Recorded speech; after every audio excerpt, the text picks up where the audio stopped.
Dear students, भारतीय अर्थव्यवस्था के इस क्लास में आपका स्वागत है। हम लोग पिछले क्लास में इकोनॉमिक्स में इंडियन एग्रीकल्चर्स का खंड शुरू किए थे, उसी का ये दूसरा क्लास है। पहले क्लास में हम लोगों ने जिन चीज़ों को देखा था कि भारतीय कृषि का भारतीय अर्थव्यवस्था में क्या महत्व है, उसका क्या स्वरूप था। आज के क्लास में हम लोग देखेंगे कि भारतीय कृषि की स्वतंत्रता के पहले क्या स्थिति थी और स्वतंत्रता के बाद क्या स्थिति है।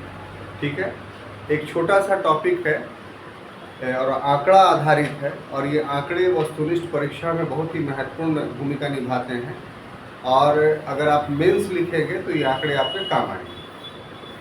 तो सबसे पहली बात कि स्वतंत्रता पूर्व जो भारतीय कृषि का स्वरूप था, उसके लिए एक शब्द इस्तेमाल किया जाता है, जीवन निर्वाह यानी लिविंग स्टेटस का। अर्थात के लोग जो कृषि करते थे वो जीने के लिए करते थे, उसको बेचने के लिए नहीं करते। प्रश्न ये उठता है कि आखिर ये स्थिति कैसे आई। तो अगर इतिहास पर दृष्टि डालें तो प्राचीन काल से लेकर के 18वीं शताब्दी के मध्य तक, यानी 1750 ईस्वी तक, भारतीय कृषि का स्वरूप बहुत अच्छा रहा। अच्छा इसलिए रहा क्योंकि भारतीय कृषि में उत्पादकता अधिक थी, और साथ ही साथ कुटीर और ग्रामीण उद्योग से सामंजस्य था उस कृषि का, कोलैबोरेशन था। अर्थात कृषक खेती भी करते थे और उसके कुछ समूह कारीगरी भी करते थे, और ये कारीगरी ऐसी नहीं थी कि सिर्फ आत्मनिर्भरता या ग्रामीण आत्मनिर्भरता पर आधारित थी, बल्कि कुछ पॉकेट ऐसे थे ग्रामीणों का या ग्रामीण क्षेत्रों का कि जहाँ के कुटीर और लघु उद्योग का जो उत्पादन होता था, वो उत्पादन राष्ट्रीय स्तर पर और अंतर्राष्ट्रीय स्तर पर उसकी बिक्री होती। तो ये दोनों चीज़ों में जो समन्वय था, उसके वजह से भारतीय अर्थव्यवस्था काफ़ी मजबूत थी, काफ़ी स्ट्रांग थी। अब देखिए, अंग्रेज जब भारत आए तो आने के बाद उन्होंने कृषि और उद्योग दोनों के क्षेत्र में नीति अपनाई। और नीति क्या थी कृषि के क्षेत्र में? एक शब्द हिस्ट्री में हम लोग पढ़ चुके हैं, कृषि का व्यवसायीकरण, कमर्शलाइजेशन ऑफ एग्रीकल्चर या क्रॉप्स। ये जो नीति थी वो भारत में स्थापित पारंपरिक जो उन्नत कृषि व्यवस्था थी उसको धराशायी कर दिया। अब कैसे धराशायी किया कि कृषि का व्यवसायीकरण जो है वो एक प्रकार से किसी भी देश के लिए लाभदायी माना जाता है। लाभदायी क्यों? क्योंकि हम कृषि का उत्पादन विक्रय के लिए करते हैं। जब कृषि का उत्पादन बेचने के लिए किया जाता है तो इसी को हम लोग कृषि का व्यवसायीकरण करते हैं। तो ब्रिटेन ने अपने देश में इस पद्धति को अपनाया, तो ब्रिटेन एक औद्योगिक देश बन गया।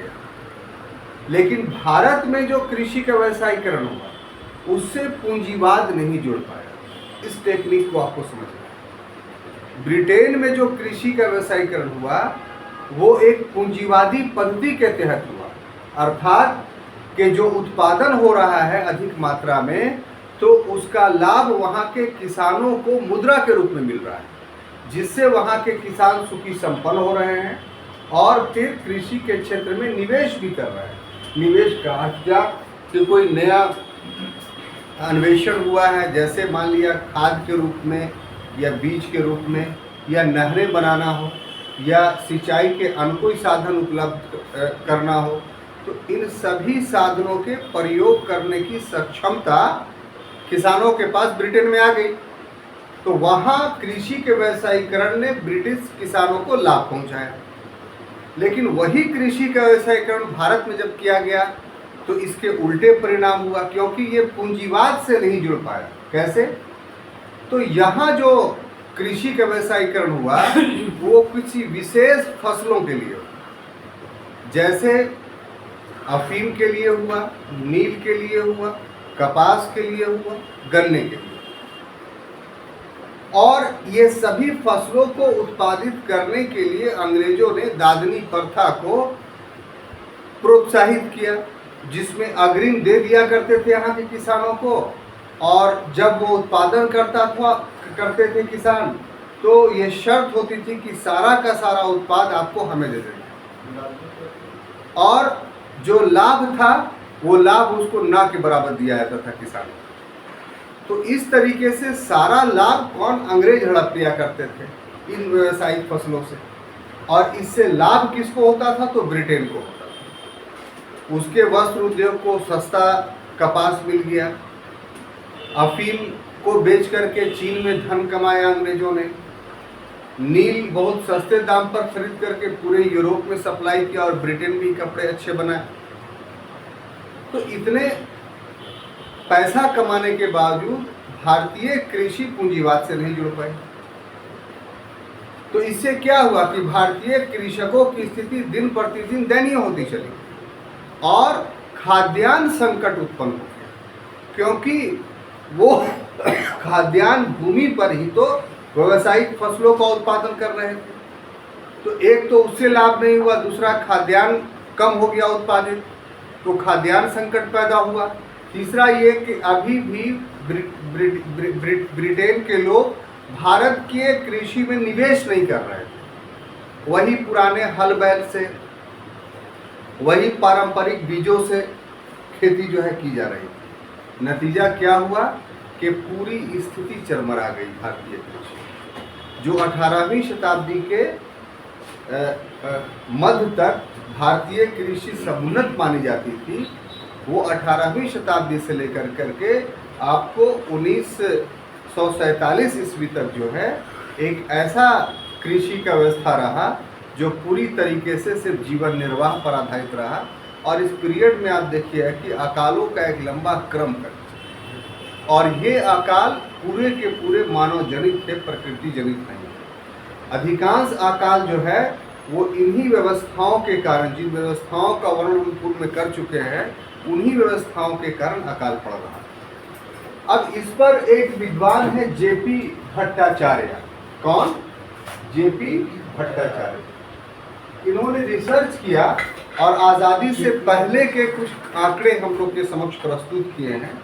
तो उन आंकड़ों का अगर विश्लेषण आप कीजिएगा तो भारतीय कृषि की विपन्न स्थिति का दर्शन स्वतंत्रता के पूर्व आपको हो जाएगा। उसमें कुल 4 आंकड़े आपको देखने हैं कि 1901 से लेकर 1946 ईस्वी तक उन्होंने एक बात कही कि जनसंख्या में जो वृद्धि होती है वो 38% होती है। ठीक है, कितना? 1901 से लेकर करके 1947-46 तक जनसंख्या में वृद्धि कितनी हो रही है? 38%। लेकिन कृषि भूमि में उस अनुपात में वृद्धि नहीं हो रही है। कितना हुई? 18%। ये जनसंख्या के परिवेश में वृद्धि बताई जा रही है। ठीक है, अब उसमें भूमि बढ़ गई 18%, तो उत्पादकता भी बढ़नी चाहिए, तो नहीं। फसल उत्पादन में 13% वृद्धि हो रही है। कितना? 30। और उसमें भी विडंबनापूर्ण स्थिति है कि खाद्यान्न फसल में मात्र 1% वृद्धि हुई। यानी 13% जो फसल उत्पादन में वृद्धि हुई, उसमें से 1% खाने योग्य फसलों की वृद्धि हुई, बाकी 12% व्यावसायिक फसलों, जैसे कपास का। नील तो अब खत्म हो गया था, नील अनुपयोगी हो गया था इस पीरियड में। अफीम का, चीनी का, ये सब का उत्पादन कर करके अंतिम बेला में भी जो है अंग्रेज लाभ कमाते हैं। तो ये 20वीं शताब्दी के जो पूर्वार्ध की स्थिति है, यह प्रथम 50 वर्षों की स्थिति है जिसमें अंग्रेज भारत में शासन कर रहे थे। उस पीरियड में जेपी भट्टाचार्य ने जो विवरण दिया है, उस विवरण से ये पता चलता है कि भारतीय कृषि की स्थिति जो है काफ़ी विपन्न है। जब देश स्वतंत्र हुआ तो स्वतंत्रता के पश्चात जो है वो स्वतंत्र भारत की सरकार ने कृषि के परिवेश में बहुत सारे काम किए, और नतीजा ये हुआ कि वर्तमान समय में हमारा देश कृषि के परिप्रेक्ष्य में आत्मनिर्भर हो गया। बहुत सारे कृषि उत्पादों के हम निर्यातक भी बन गए, यानी अपने आवश्यकता से ज़्यादा हम पैदा कर रहे हैं तो हम दूसरे देशों को बेचते भी हैं।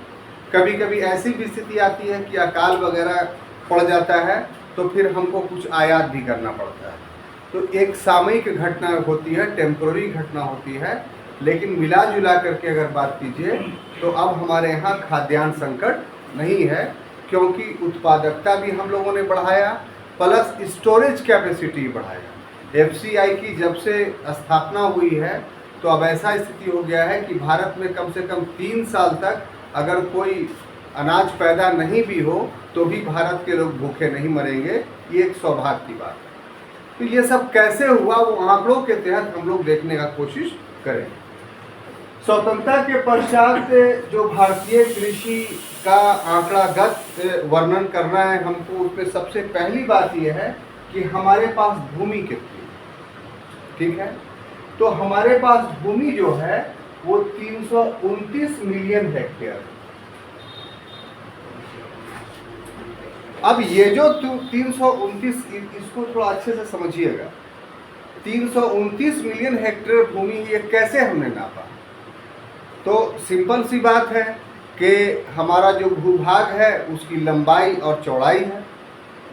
तो लंबाई और चौड़ाई का क्षेत्रफल जब हम निकालेंगे तो हमको कुल क्षेत्रफल हमको प्राप्त हो जाएगा। लंबाई और चौड़ाई को गुना करेंगे तो हमको कुल क्षेत्रफल प्राप्त हो जाएगा। तो वो प्राप्त हुआ 329 मिलियन हेक्टेयर।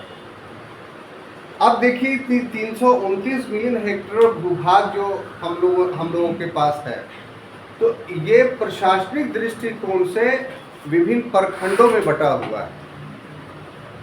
लगभग 700 प्रखंडों में बटा हुआ है।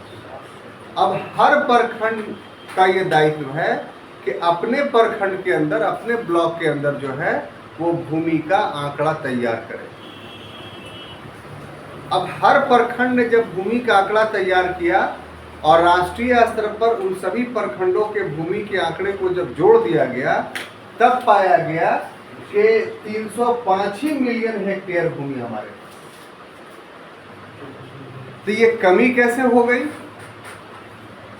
हम लोग माप के आधार पर भूमि मापा तो 329 मिलियन हेक्टेयर है, लेकिन आंकड़ों को जो हमने उपलब्ध किया था 305 मिलियन हेक्टेयर भूमि के ही रिकॉर्ड हमारे पास मिले। तो इसका जवाब ये है कि बहुत सारा पर्वतीय क्षेत्र ऐसा है कि उसमें घाटियां हैं या इतना ऊंचाइयां हैं कि उसको नापने में हम लोग सक्षम नहीं हुए। तो उसमें अप्रोक्स कर दिया गया कहीं पर, या नहीं नापा गया, छोड़ दिया गया। बहुत सारे क्षेत्र से लद्दाख का ऐसा क्षेत्र है जो अभी तक निर्णित नहीं हुआ है कि कौन सा भूमि चीन का है, कौन सा भूमि भारत का है। एक लंबा क्षेत्र जो है अनिर्णित है, तो वो भी भूमि हो गई। बहुत सारा ऐसा क्षेत्र है रेगिस्तानी क्षेत्र की, बिहार का क्षेत्र है कि जहाँ उसका माप जो है वो नहीं हो पाया, मतलब जिस ब्लॉक के अंदर आया वो सटीक रूप से माप नहीं किया। माप करने में एक समस्या ये भी है कि जो किसी के कब्जे में भूमि है तो उसी भूमि के ना आंकड़े उपलब्ध होंगे।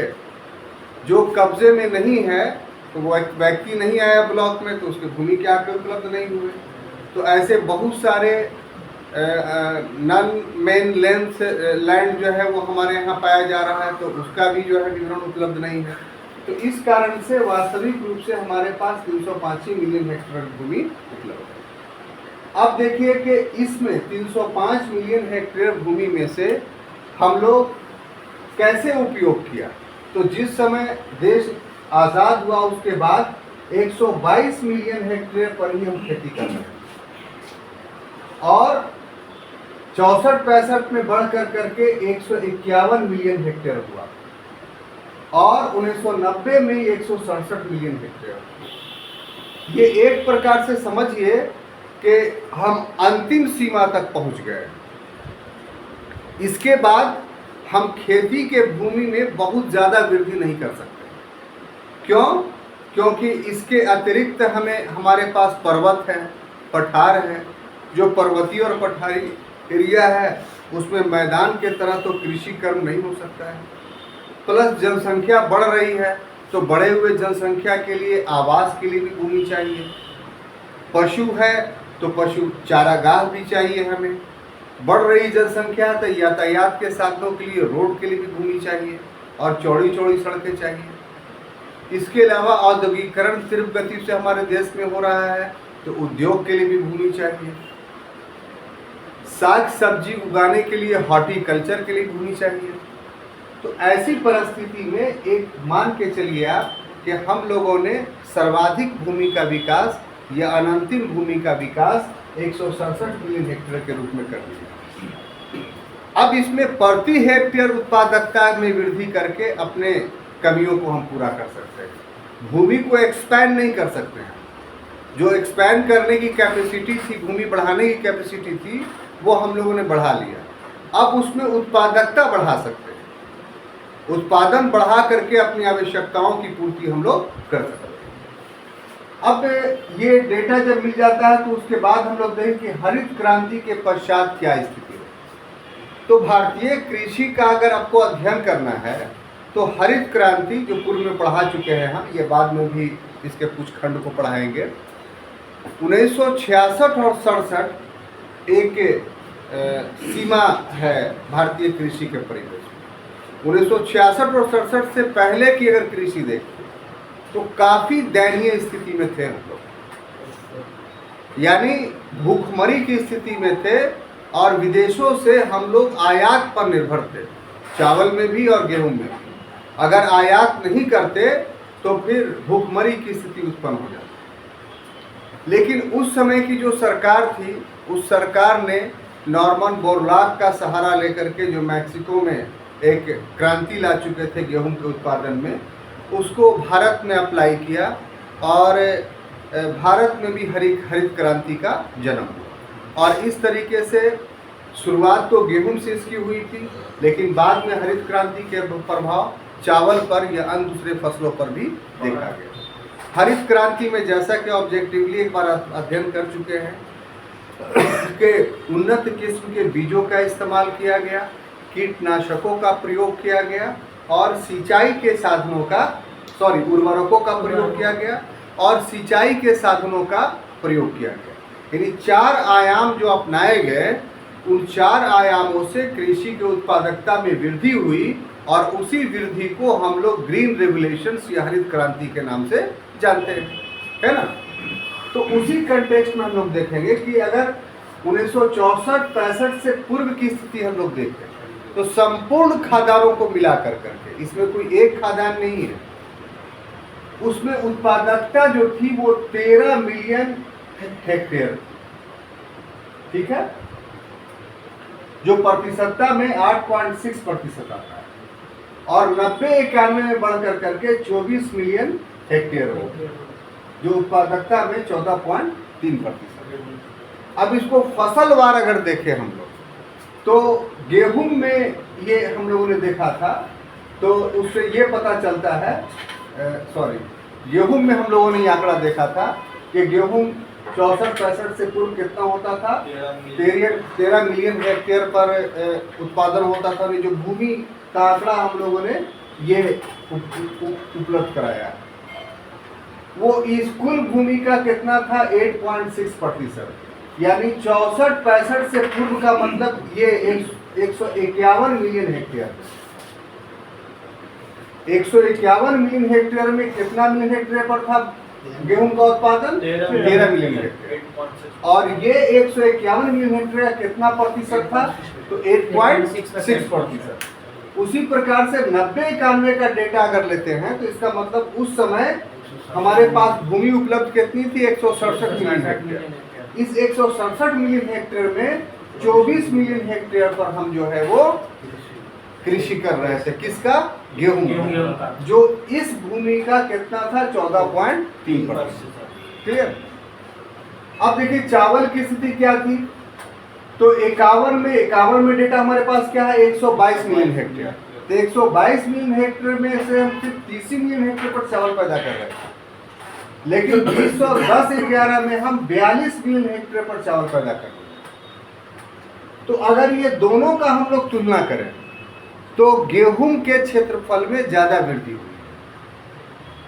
खाद्यान्न फसलों में अगर देखा जाए, ऑब्जेक्टिव क्वेश्चंस भी आता है कि खाद्यान्न फसलों में सबसे ज़्यादा किसमें वृद्धि हुई उत्पादन में या भूमि में? तो गेहूं में वृद्धि।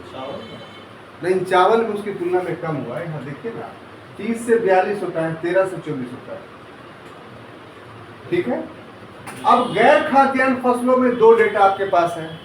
एक गैर खाद्यान्न फसलों में सभी आ गए, तो उसमें 0.7% वार्षिक वृद्धि होती है।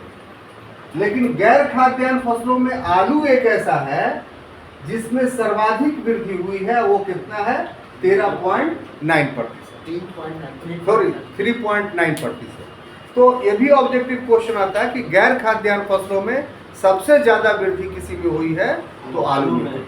और खाद्यान्न फसलों में सबसे ज्यादा वृद्धि हुई है तो गेहूं में। ठीक है।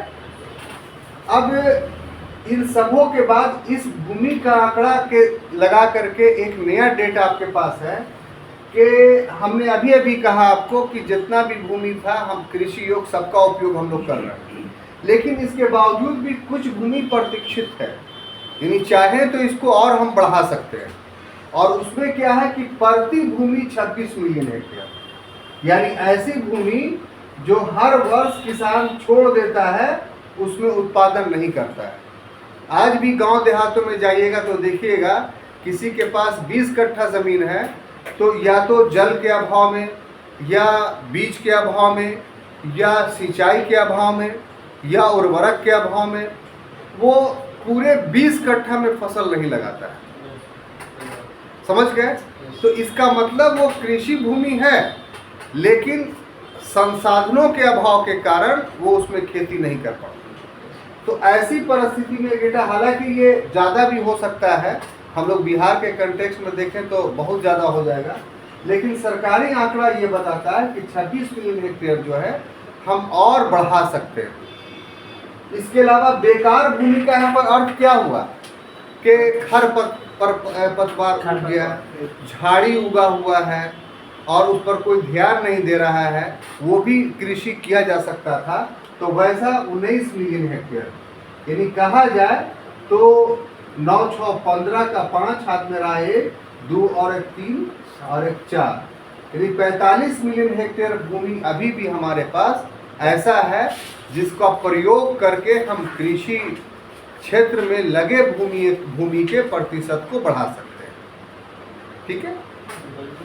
अब अंतिम डेटा कि प्रति हेक्टेयर उत्पादन में क्या पोजीशन, तो 50-51 में अगर देखें तो सभी अनाजों को इसमें शामिल किया गया है, तो 5.5 क्विंटल प्रति हेक्टेयर उत्पादन हो रहा है। अब देखिए कि 64-65 में 7.6 हुआ। यहाँ पर ध्यान देने योग्य बात है कि ये जो आपको 64-65 में 7.6 हुआ, ये उत्पादकता बढ़ाने से नहीं हुआ, ये भूमि बढ़ने से हुआ। ठीक है। लेकिन 2010 में जो ये डेटा आपके पास मिल रहा है, ये भूमि बढ़ने के साथ साथ उत्पादकता भी बढ़ी, और इसी कारण से देख रहे हैं कितना लंबा उछाल आपको दिखाई पड़ रहा है कि 19.21 क्विंटल प्रति हेक्टेयर खाद्यान्नों का उत्पादन हमारे देश में हो रहा है। लेकिन अंतर्राष्ट्रीय स्तर पर अगर तुलना करें तो जैसे चावल में कोरिया है सबसे ज़्यादा उत्पादन, गेहूं में अमेरिका है, तो उसका जो प्रति हेक्टेयर उत्पादन हो रहा है उसकी तुलना में भारत में अभी भी प्रति हेक्टेयर उत्पादन कम है। तो प्रति हेक्टेयर उत्पादकता को बढ़ा कर करके हमारे पास संभावना अभी भी है कि हम देश में और अधिक अनाज उत्पन्न कर सकते हैं और एक विश्व में एक बड़ा निर्यातक देश के रूप में अपने आप को परिणत कर सकते हैं। लेकिन दुर्भाग्य ये कि कृषि के क्षेत्र में आज़ादी के बाद जिस रूप में ध्यान दिया जाना चाहिए था, उस रूप में ध्यान नहीं दिया गया। जो कमियां हैं सबसे बड़ी, उसमें से कुछ कमियों को क्लास में वर्णन करना काफ़ी अनिवार्य होगा। उसमें एक सबसे बड़ी कमी है कृषि मूल्य। जो उत्पादन किसान करता है उसको उचित मूल्य नहीं मिल पाता है। नतीजा के तौर पर कृषि एक व्यवसाय का रूप नहीं ले पाया है। खानदानी भूमि है, उससे खाना मिलता है, इस परिवेश में ही अधिकांश लोग कृषि को देखते हैं, एक व्यवसाय के रूप में नहीं देखते हैं। कुछ क्षेत्रों में जैसे पंजाब, हरियाणा, पश्चिमी उत्तर प्रदेश, ये 3 क्षेत्र भारत के ऐसे हैं जिसके किसान व्यवसाय के रूप में देखते हैं, तो आप देखिए कि वहाँ कृषि उद्योग बना हुआ है। तो ये संपूर्ण भारत में ये दृष्टिकोण होना चाहिए, और वो दृष्टिकोण तभी होगा जब कृषि का समर्थन मूल्य सारे देश में लागू हो, यानी मिनिमम सपोर्ट प्राइस MSP जिसको हम लोग कहते हैं। और दूसरी बात कि इसमें बिचौलियों को हटाया जाए, जो मिडिल मैन है असल लाभ वही खा जाते हैं। ठीक है। दूसरा सबसे बड़ा समस्या है स्टोरेज का। हमारे पास स्टोरेज की अभी भी पर्याप्त सुविधा नहीं है। नतीजा क्या होता है कि किसान का फसल खलिहान में पड़ा होता है, उसके पास स्टोरेज की कोई सुविधा नहीं है। तो अगर छोड़ देगा तो बारिश होगी तो जो फसल है वो बर्बाद हो जाएगा। इसीलिए किसान के पास मजबूरी होती है कि वो अधिक दिनों तक अपने अनाज को स्टोर नहीं कर पाता है, और सभी किसान एक फसल जब पैदा कर लिए तो फिर उसके भाव बिचौलिए गिरा देते हैं। तो अगर स्टोरेज की फैसिलिटीज होगी तो फिर किसान को सही मूल्य मिल पाएगा। और इसके अलावा के जो यातायात के साधन हैं, यातायात के साधनों का भी प्रयोग जो है माने विकास करना होगा, क्योंकि अगर यातायात के साधन बहुत अच्छे विकसित रहेंगे तो बहुत सारे खाद्य पदार्थ हैं, और भारतीय भूमि में ही कमी वाले क्षेत्र बहुत सारे हैं जहां उत्पादन नहीं हुआ। तो ट्रांसपोर्टेशन अगर रहेगा तो कमी वाले क्षेत्रों में अपने खाद्यान्न को बेच करके कृषक अधिक लाभ कमा सकते हैं। तो ये सब कुछ कमियां हैं। यदि उन कमियों को दूर किया जाता है तो हम समझते हैं कि भारतीय कृषि विकसित कृषि का रूप धारण कर लेगी, और तभी हम विकसित देश के रूप में स्थापित होंगे। हम समझते हैं कि इसमें आंकड़ों के आधार पर भारतीय कृषि का जो आंकड़ागत विवरण था आप समझने में सफल रहे। अगले क्लास में हम लोग इस विषय में, इस संबंध में जो दूसरा विषय है उस पर अध्ययन करेंगे। तब तक के लिए अनुमति दीजिए। धन्यवाद।